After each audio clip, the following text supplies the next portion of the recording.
18세기 후반, 영국을 중심으로 기계와 기술의 혁신이 일어난 그때를 우리는 산업혁명이라고 말합니다. 중학교 때 배웠던 것 같아요. 무심코 외우기만 했던 그 옛날 외국의 사건은요. 우리에겐 이 단순한 교과서 속의 이야기였죠. 하지만 이제는 알아야 합니다. 내 생활과 나의 미래가 네 번째 산업혁명 속에 달려있기 때문이에요. 제4차 산업혁명.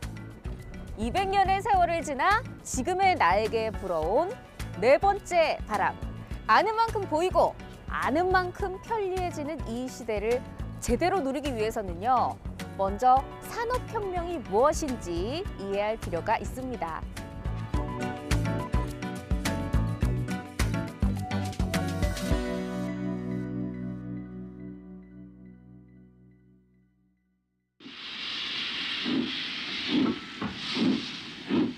지금으로부터 230년 전 영국에선 증기의 힘으로 구동하는 기차가 등장합니다. 새하얀 수증기를 뿜어내며 철로를 달리는 기차. 증기기관차의 출현은 시대의 변혁을 알리는 신호탄이었죠. 사람이 직접 물건을 생산하는 수공업의 시대가 막을 내리고 기계가 빠른 속도로 물건을 만들어내는 공업의 시대가 도래한 것입니다. 폭발적인 속도로 구축되기 시작한 기계화는 수천 년간 이어온 농업 문화와 그들의 삶을 한순간에 바꾸어 놓았습니다. 사람들은 이때를 1차 산업혁명의 시대라고 이름지었죠. 1차 산업혁명이 시작된 지 100년쯤 지난 어느 날 발명왕 에디슨의 반짝이는 발명품이 또 한 번 변화를 일으킵니다. 오래도록 빛을 발하는 백열 전구가 상용화되면서 전기의 시대가 시작된 것이죠.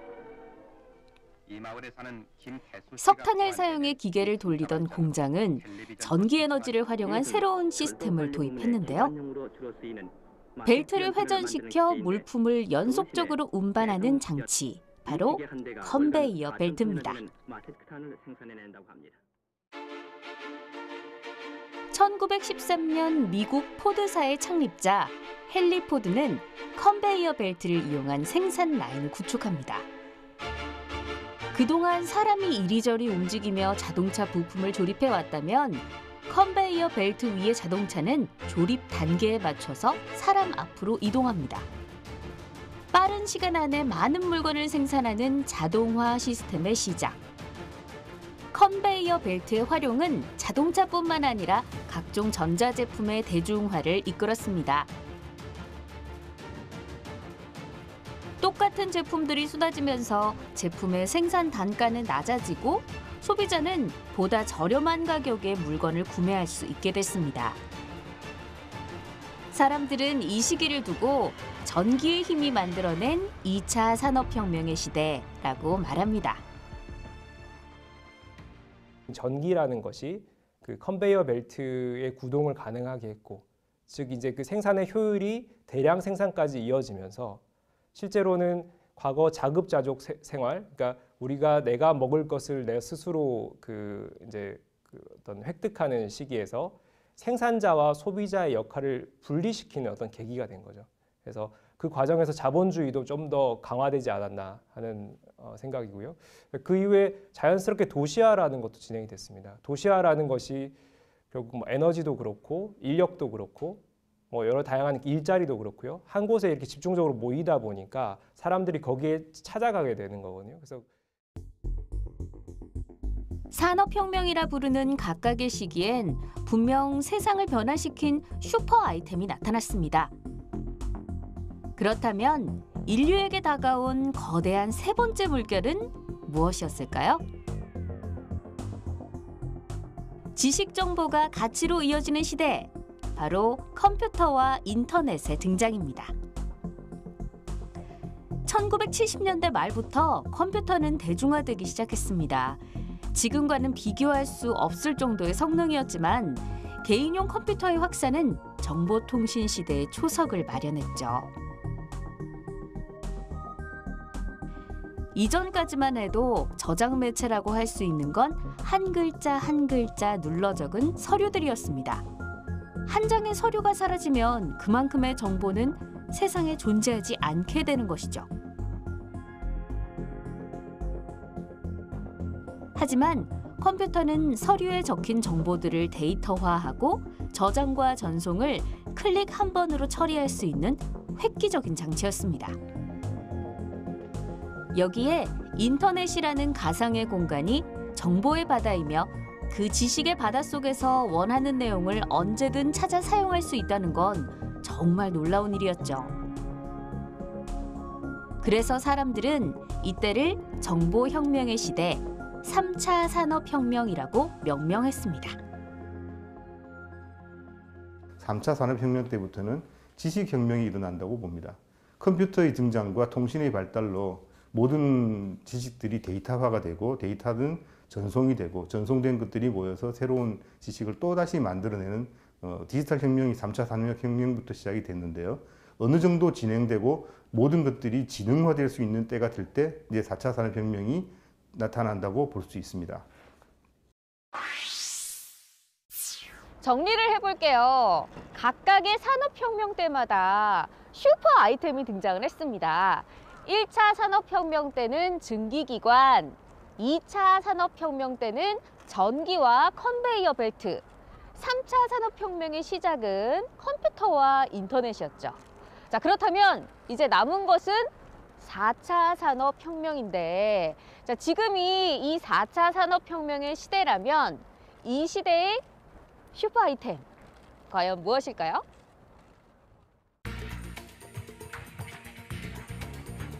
인류에게 다가온 네 번째 물결, 4차 산업혁명을 한마디로 표현하기란 조금 어려울지도 모릅니다. 그럼 이 시대를 나타내는 키워드를 한번 쭉 나열해보는 건 어떨까요? 인공지능, 사물인터넷, 빅데이터, 5G, 클라우드 컴퓨팅 등 꽤 익숙한 용어들이 등장하는데요.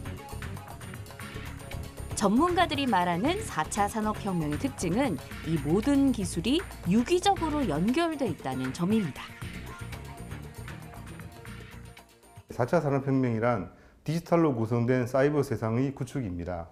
4차 산업은 기술 간의 융합을 통해서 업종 간 또는 산업 간 영역이 무너지는 변화다. 사실 모든 것이 연결되고 진행화되는, 그러니까 초연결, 초지능의 결과적인 관점에서 봤을 때 탈경계, 경계가 허물어지는 현상이거든요. 4차 산업혁명의 시대, 누군가는 그것이 어디에 있냐고 묻기도 합니다. 우리 눈에 그 모습이 보이진 않지만 분명히 엄청난 힘을 발휘하고 있는 그건 바로 융합입니다. 통신망으로 모든 것이 연결되며 각 산업과 기술의 경계가 사라지는 융합 현상. 그것이 4차 산업혁명에서 이뤄진 커다란 변화죠. 그렇다면 언제부터, 어디에서부터 4차 산업혁명이 시작된 걸까요? 2016년 1월 스위스 다보스에서 열린 세계 경제 포럼의 핵심 의제는 4차 산업혁명의 이해였습니다. 세계 여러 나라의 전 현직 대통령들과 총리, 경제장관, 다국적 기업의 총수들이 모인 자리에서 4차 산업혁명이 주요 안건으로 거론된 것입니다. 다보스 포럼의 회장 클라우스 슈밥은 포럼의 주제에 대해서 이렇게 정의했습니다.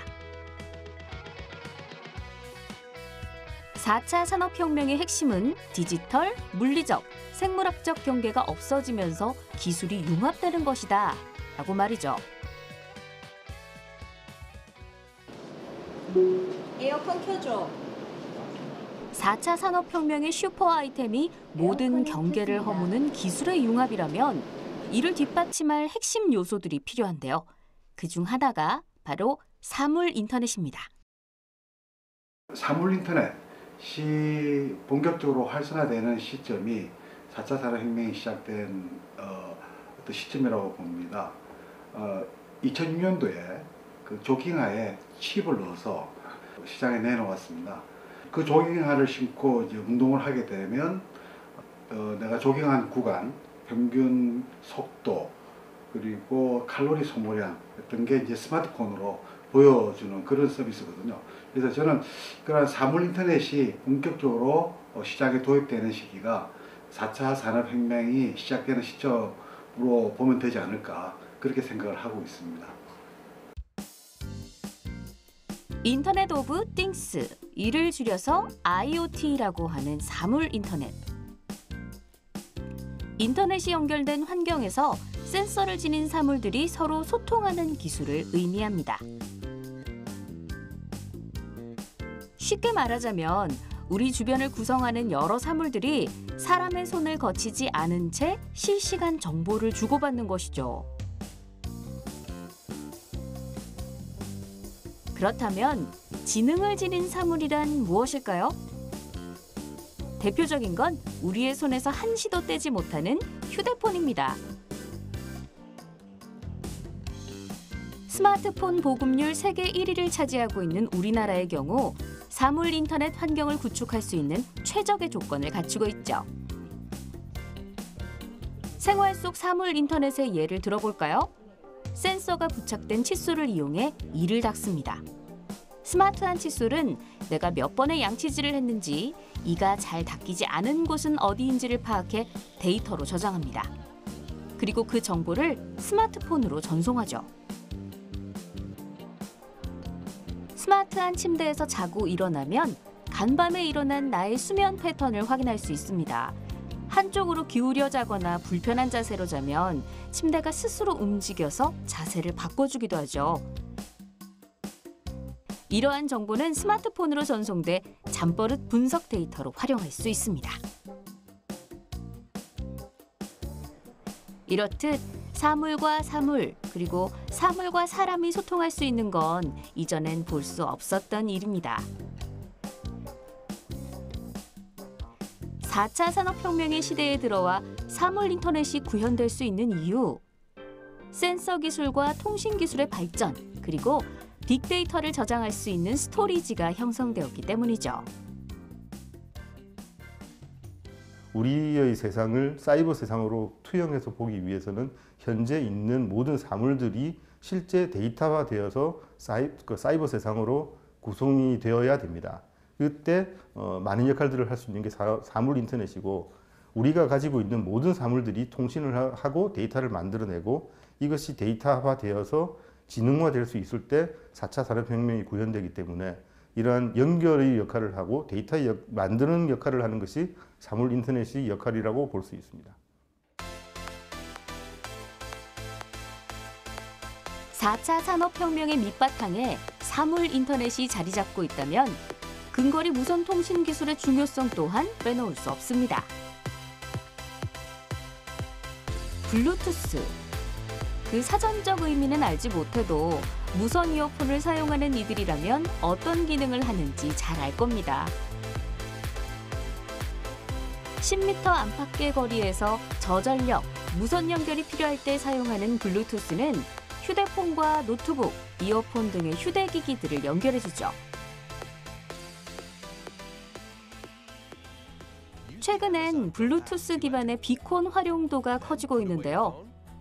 비콘은 70m 이내의 무선 통신에 사용되는 장치로 전력 소모가 적고 실내에서 위치를 파악할 때 GPS보다 정확도가 높은 것이 특징입니다. 비콘을 활용하면 대형마트에서 결제를 하기 위해 줄을 설 필요가 없습니다. 물건이 담긴 쇼핑카트를 가지고 매장을 나가면 자동으로 결제가 되기 때문이죠. 이번엔 와이파이입니다. 블루투스보다 더 익숙한 이름인데요. 무선 환경에서도 유선 랜과 같은 수준의 속도와 품질로 데이터 통신이 가능한 것이 특징입니다.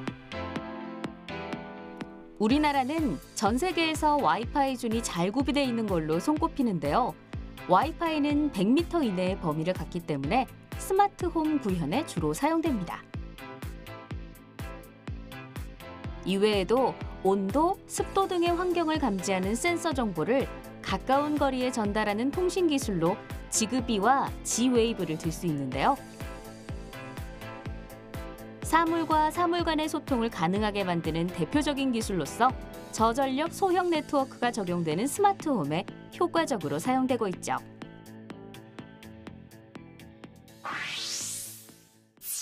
사물과 사물이 스스로 소통하고 사물과 사람이 대화가 가능한 시대.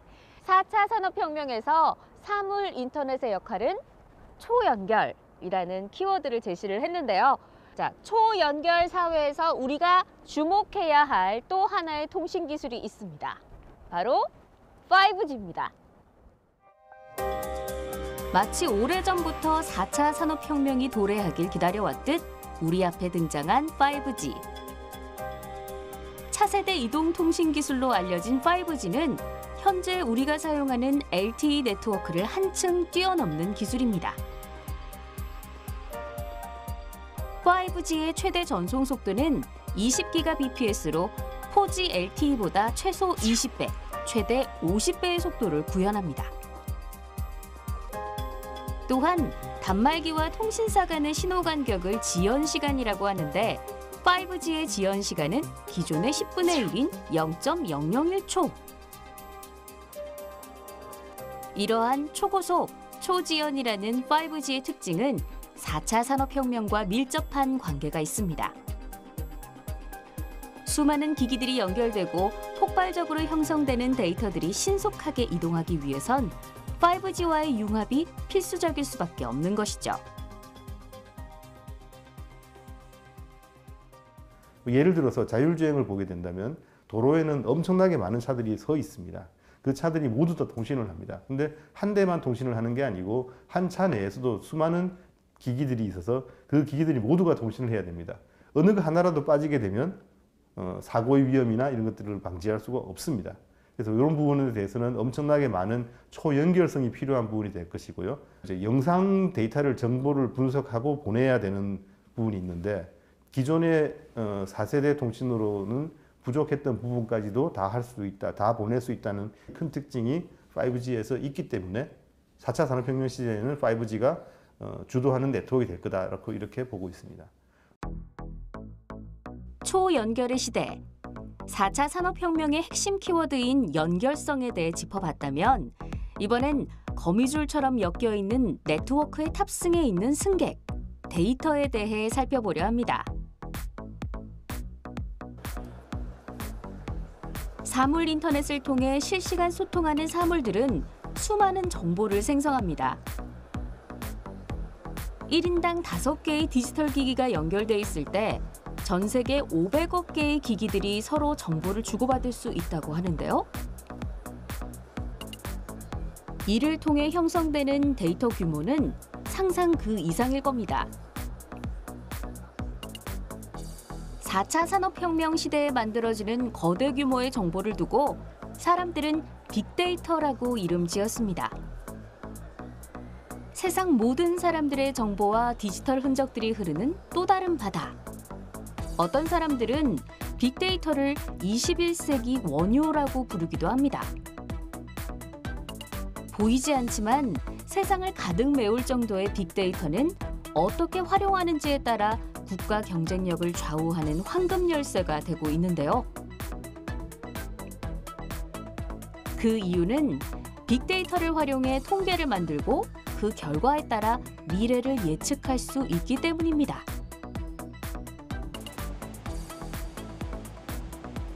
하지만 빅데이터를 활용하기 위해선 먼저 저장 장치가 필요합니다. 방대한 양의 데이터들을 효율적으로 관리할 수 있는 공간. 이제 클라우드가 등장할 차례입니다. 하늘 위에 떠 있는 커다란 구름처럼 클라우드는 인터넷만 연결되면 언제든지 사용할 수 있는 가상의 데이터 센터인데요. 클라우드에 저장된 빅데이터는 분석 도구에 의해 맞춤 정보로 가공되며 정제된 데이터는 비로소 정보로서의 가치를 부여받게 되는 것이죠. 빅데이터 기술들이 각광받고 있는 이유가 다양한 영역에 중요한 양질의 그 정보들을 뿌려줘야 그 영역에서 그 정보를 활용해서 가치를 만들어낼 수가 있기 때문에 이제 혈액을 빅데이터 기술에 비유할 수 있다면은 어떤 뼈대를 갖추는 구조적인 부분은 클라우드 컴퓨팅이라고 할 수 있습니다. 기존에 우리가 그 서버에서 데이터들이 저장이 되고 활용이 되었다면은 최근 들어서는 이제 클라우드 컴퓨팅, 즉 클라우드 말 그대로 공중에 떠 있는 구름 같은 존재거든요. 그러니까 개인에게도 이 뒤에 이제 구름이 따라다니면서 데이터, 자신이 원하는 데이터들이 즉시에 바로 활용될 수 있게끔 되고, 기업 영역도 마찬가지입니다. 지식 폭발의 시대에는 빅데이터라는 정보의 집합을 학습의 도구로 이용하는 것이 등장합니다. 인공지능, 기계로부터 인공적으로 만들어진 지능체계.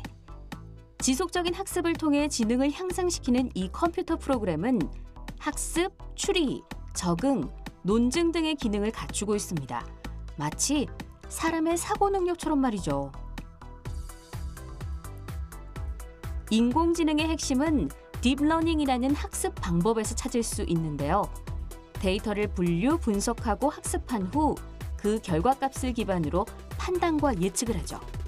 놀라운 점은 이 모든 의사결정을 사람의 개입 없이 기계 스스로 한다는 겁니다. 인공지능은 사람만이 가능한 창작의 영역까지 손을 뻗고 있습니다. 인공지능에게 그림 그리는 법을 가르쳤더니 독특한 화풍의 예술작품을 만들어냈고,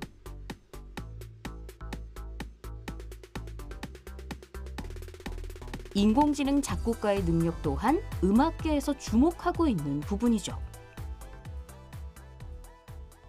남의 것을 모방해서 창조하는 또 인공지능이 생겼습니다. 시나리오도 쓰고 창작품도 나오고 영화도 만들게 되는 겁니다.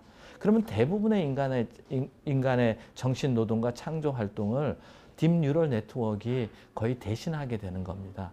지금은 좁은 분야에서 응용을 하니까 우리 눈에 많이 보이지는 않지만 10년, 20년 지나면 대부분의 일은 단순 정신적인 노동은 아마 인공지능이 대체할 것으로 봅니다.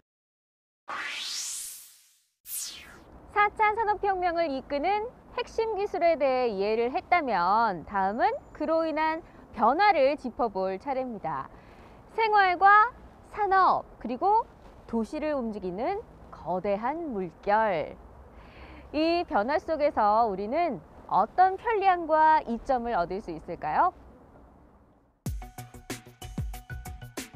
초연결, 초지능으로 대표되는 4차 산업혁명이 우리의 삶 속으로 들어온다면 우리가 살아가는 일상 속 그 어디에서든 혁명의 바람을 느낄 수 있을 텐데요.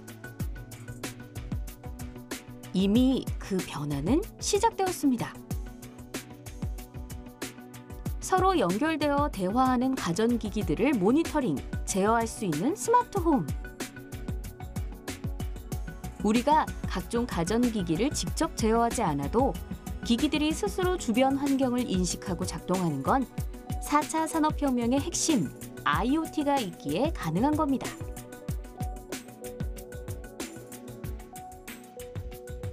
침실에선 침대에 누워 잠이 들면 TV나 조명이 자동으로 소등돼 최상의 수면 환경에서 꿀잠을 청할 수 있습니다. 침대 위에 자리한 웨어러블 디바이스가 사람의 뒤척임, 호흡, 평균 심박수 등을 측정하고 잠이 들었다고 판단되면 연결된 가전기기에 그 정보를 전달해 수면 환경을 조성하는 건데요. 이는 스마트홈에서 누리는 아주 소소한 일상일 뿐입니다. 4차 산업혁명은 빅데이터를 이용해서 인공지능으로 미래를 예측하고 인간에게 편리성을 주는 기술이 되겠습니다.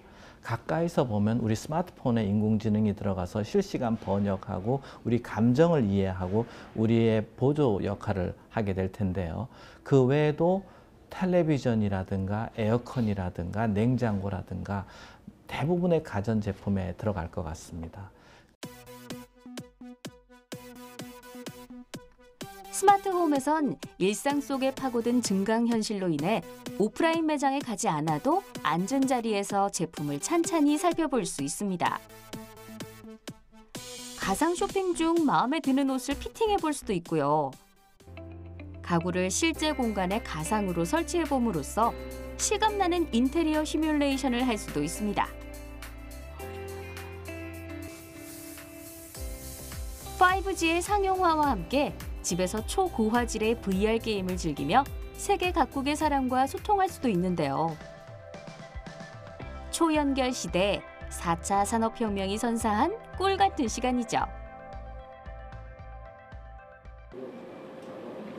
안녕하세요, 김신정님. 아침으로 무엇을 드릴까요? RM 토스트. 뿐만 아니라 인공지능을 가진 로봇이 음식을 하거나 아이를 돌봐줘 가사노동에서 해방될 수 있으며 사람의 감성을 가진 로봇이 우리의 정신건강을 케어해주고 개인 비서와 같은 역할을 해줄 텐데요. 로봇이 삶의 편의를 제공하는 것을 넘어 의지할 수 있는 친구와 가족 구성원이 되어 우리의 곁에 있게 되는 것이죠. 헬스케어 분야는 일상생활에서 질병을 진단, 관리하는 방향으로 흘러갈 것입니다. 옷을 입듯 웨어러블 디바이스를 착용하는 방법으로 말이죠.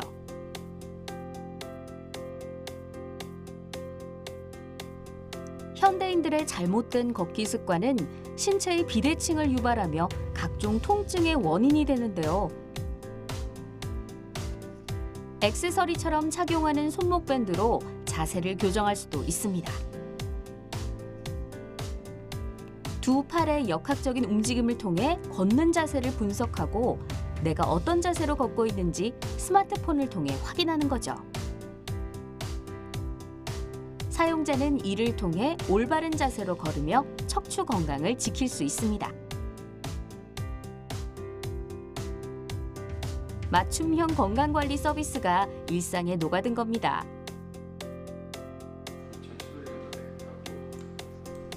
의료진이 진료하거나 수술하는 현장에도 4차 산업혁명의 흔적을 발견할 수 있습니다. 인공지능을 활용해 암을 진단하거나 치료하는 건 이미 상용화 단계에 접어들었고요. 로봇이 의사를 대신해 수술하기도 합니다.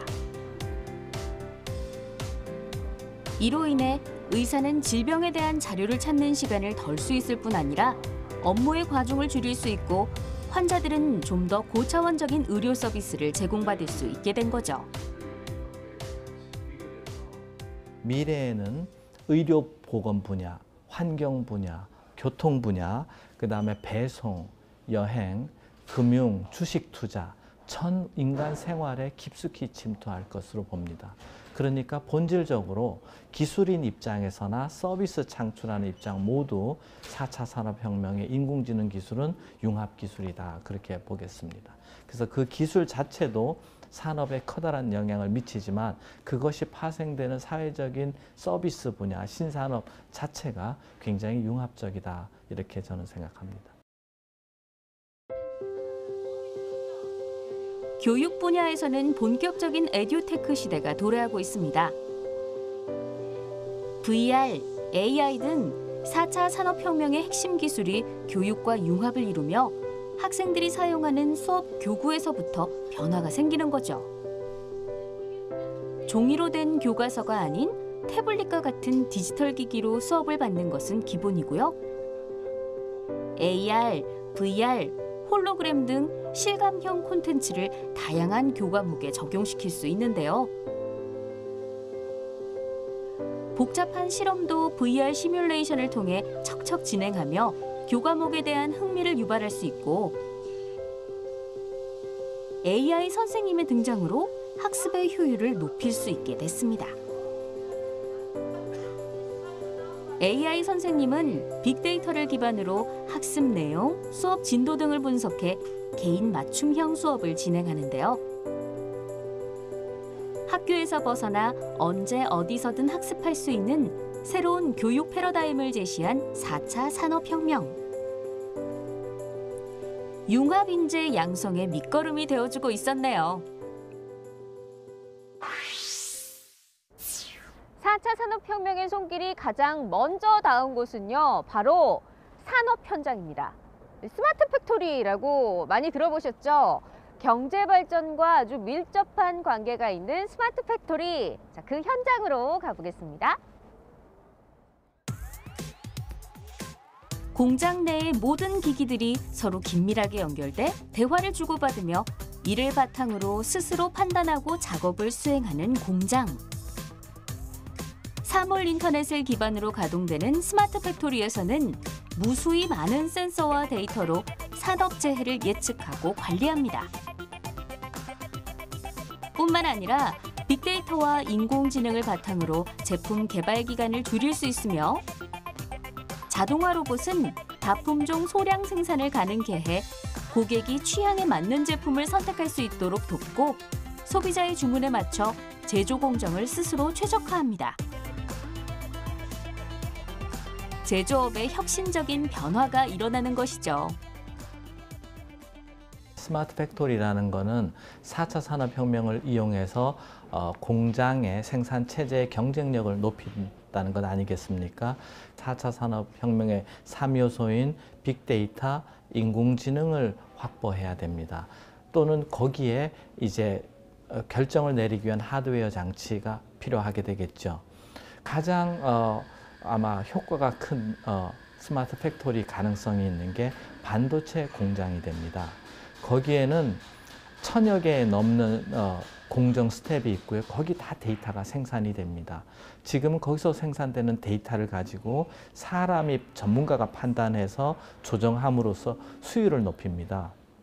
그렇지만 앞으로는 그게 컴퓨터 인공지능이 대체할 것 같습니다. 터치만으로 농작물을 키울 수 있는 스마트팜. 이곳 역시 IoT를 기반으로 설비되어 있습니다. 센서가 부착된 각종 설비들이 농작물 생장 환경에 영향을 주는 빛, 온도, 습도, 배양액 등을 자동으로 측정하고 제어 장치를 통해 조절하며 농작물이 성장하기 좋은 최적의 환경을 조성하는데요. 각종 데이터는 팜과 연결된 스마트폰 어플에서 확인이 가능하며 원격 제어도 할 수 있습니다. 날씨, 입지 조건의 제약 없이 농작물을 손쉽게 재배할 수 있는 것이죠. 수산업 분야에도 사물 인터넷이 그 역할을 톡톡히 해내고 있습니다. 양식장의 물이 더러워지는지, 온도가 떨어지는지 실시간 모니터링하고 원격 조종하는 것은 기본이고요. 물고기의 양식 환경, 성장, 회사 등의 정보를 데이터화하고 최적의 생육 결과를 보인 데이터를 추출해 생산성을 극대화할 수도 있는데요. 생산성 증대를 위해 밤낮 없이 노력하는 산업 종사자들에게 산업 전반에 불어온 네 번째 혁명의 바람은 희소식이 아닐 수 없겠죠.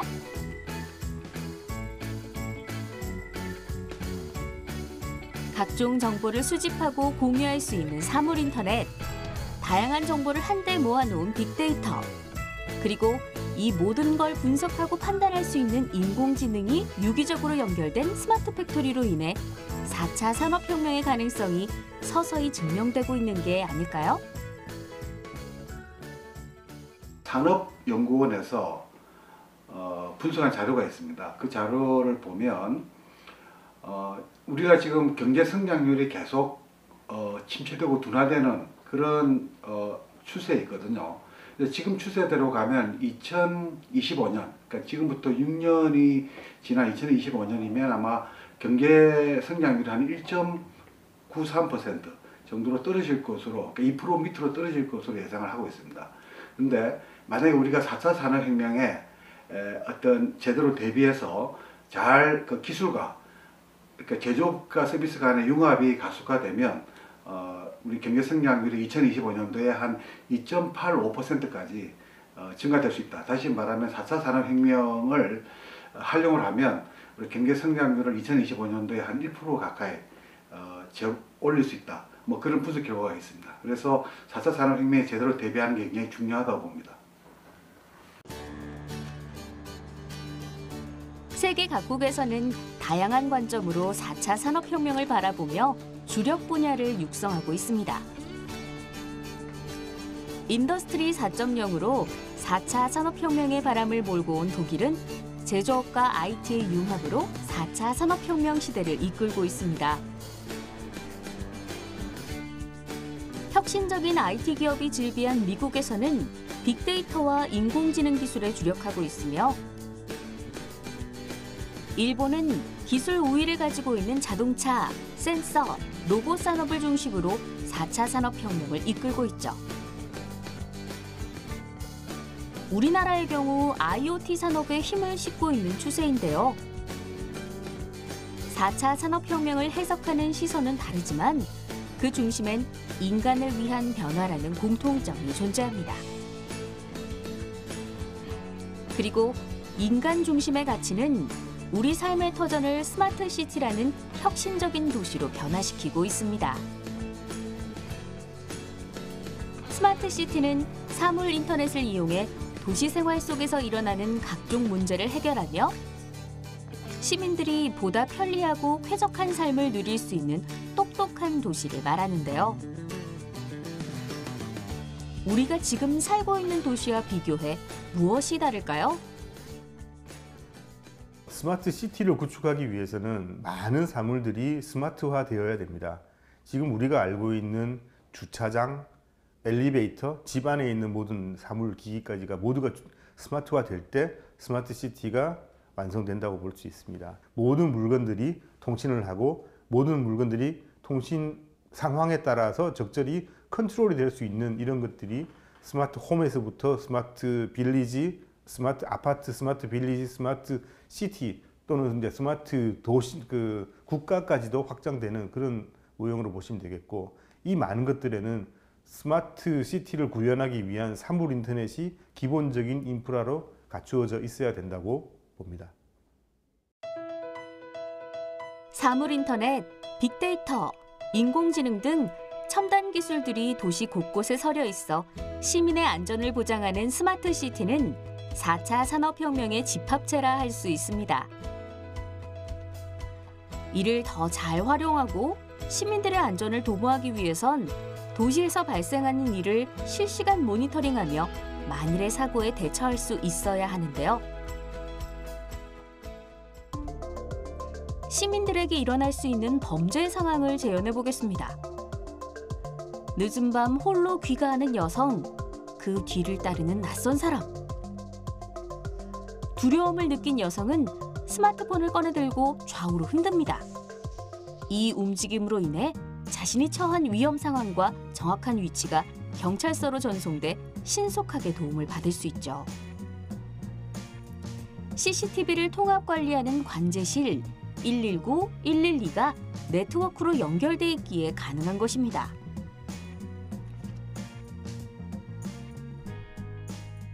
이곳이 바로 도시에서 일어나는 일을 통합 관리하는 관제실입니다. 도시 곳곳에 설치된 교통 및 방제용 CCTV와 방범용 CCTV를 통합 관리하며 현재 지역에 어떤 일이 일어났는지 한눈에 관찰할 수 있는데요. 이곳에서 이뤄지는 실시간 모니터링을 통해 산불, 하천의 범람과 같은 자연재해와 각종 범죄로부터 시민을 보호할 수 있는 것이죠. 스마트 시티의 도로와 자동차는 조금 특별합니다. 시민들의 발이 되어주는 교통 시스템에 지능이 부여된 건데요. 운전자에게 교통정보와 도로 상황 등을 통합적으로 제공해주는 지능형 교통 시스템. 도로 위를 달리는 각각의 차량은 무선 통신을 기반으로 차량의 위치, 속도 등을 서로 공유해 충돌을 피할 수 있습니다. 차량이 신호등과 같은 교통 인프라와 정보를 주고받는 것도 가능한데요. 덕분에 차량의 흐름을 효율적으로 관리할 수 있죠. 이 모든 건 자동차 자율주행의 기본이 되어 탑승자를 목적지까지 더 안전하게 데려다 줄 수 있는데요. 이처럼 스마트 시티에 적용된 모든 기술적 요소들은 시민들의 삶의 질을 높일 수 있어야 합니다. 이것이 곧 4차 산업혁명이 나아가야 할 길이기도 하죠. 4차 산업혁명은 위기일 수도 있고 기회일 수도 있습니다. 당연히 새로운 기술들이 만들어지면서 새로운 기술에 대한 많은 기회들이 만들어질 것인데, 기존의 기술들을 사용하는 산업에서는 큰 위기를 맞을 수도 있습니다. 그래서 4차 산업도 역시 마찬가지로 이런 명과 암이 동시에 나타날 것이고 새로운 기술에서 새로운 기회를 찾고 옛날 기술에서는 어려움을 맞이하게 될 것이다. 이렇게 볼 수 있습니다. 모든 혁명엔 명과 암이 있었듯 4차 산업혁명 또한 두 얼굴을 가지고 있습니다. 통신을 기반으로 모든 것이 연결되는 세상. 가장 우려되는 부분은 바로 보안인데요.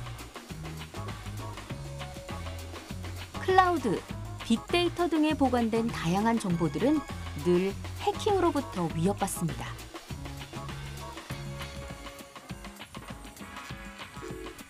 편의를 제공해주는 각종 기계에 무조건 의존하려는 것 또한 문제가 됩니다. 디지털 기기에 지나치게 의존해 전화번호나 기념일 등 일상생활에 필요한 정보를 잊어버리는 현상을 디지털 치매라고 하는데요. 이처럼 생활의 편의를 제공해주는 로봇이나 스마트 기기에 의존하는 습관이 이어진다면 기계 없이는 아무것도 하지 못하는 사태가 기하급수적으로 늘어날지도 모릅니다. 일자리 증감에 대한 우려도 존재합니다. 세계경제포럼이 발표한 일자리 미래 보고서에 따르면 2020년에는 4차 산업혁명으로 인해 금융, 매니지먼트 등의 분야에 약 200만 개의 일자리가 창출됩니다. 반면 자동화, 인공지능 등 첨단 기술로 인해 사무, 제조업 등의 분야에서 약 700만 개의 일자리가 사라질 걸로 예측하고 있는데요. 이는 일자리 대책 마련이 필요하다는 것이죠. 사라지는 직종에 있는 사람들을 어떻게 교육을 통해서 새로이 생기는 그 직종으로 전환을 하느냐, 이게 가장 중요한 이슈가 될 것 같고, 정부나 이 사회가 그런 시스템을 얼마나 잘 구축하고 대비하느냐에 따라서 저는 4차 산업혁명이 이전처럼 과거처럼 또 새로운 일자리를 더 많이 창출해낼 수 있는 그런 어떤 희망적인 부분도 있다고 생각을 합니다. 변화와 발전을 거듭하고 있는 4차 산업혁명. 우리나라에는 비교적 늦게 이 혁명의 바람이 불기 시작했는데요. 하지만 우리나라는 앞선 통신기술을 바탕으로 빠르게 성장하며 4차 산업혁명 선발주자들과의 간극을 좁히고 있습니다. 그렇다면 우리나라의 4차 산업혁명이 더욱 안정적으로 자리 잡기 위해선 어떤 노력이 필요할까요? 먼저 4차 산업혁명의 핵심 기술을 다룰 브레인, 즉 각 분야의 전문가를 양성해야 합니다. 각종 첨단 기술이 집약된 융합의 시대엔 그에 맞는 인재를 육성할 필요가 있는데요. 과학적 지식을 바탕으로 창의적인 문제 해결이 가능한 융합 인재 양성 교육이 뒷받침돼야 하죠. 더불어 이들이 재능력을 펼칠 수 있는 환경 구축이 필요한데요. 새로운 기술을 개발하고 관련된 인프라를 구축할 때 국가의 지원과 관련법 제도 정비가 이루어져야 할 필요가 있다는 것입니다. 4차 산업혁명은 기술의 발전만이 아니고 사회의 발전도 같이 동반되어야 제대로 된 혁명을 완수할 수 있다고 보십니다. 현재로서는 기술이 발전 단계이기 때문에 기술에 대한 많은 부분들을 신경을 쓰고 있지만 실제로는 이것들이 적용됐었을 때 어떠한 법 제도적인 문제가 있는지에 대한 부분과 윤리적인 문제가 있는지, 교육의 문제는 어떻게 해야 되는지에 대한 전반적인 사회 문화적인 측면을 다 고려해서 진행이 되어야 된다고 봅니다. 4차 산업혁명의 시대를 맞이해 정부는 산업의 진흥화, 제도개혁, 교육혁신 등을 진행하며 이 시대에 힘을 실어주고 있습니다. 이와 동시에 국민들의 관심이 높아진다면 4차 산업혁명이 더 빛을 발할 수 있을 텐데요. 인류에게 불어온 네 번째 변화의 바람, 4차 산업혁명. 앞으로 우리에겐 또 어떤 신세계가 펼쳐질까요?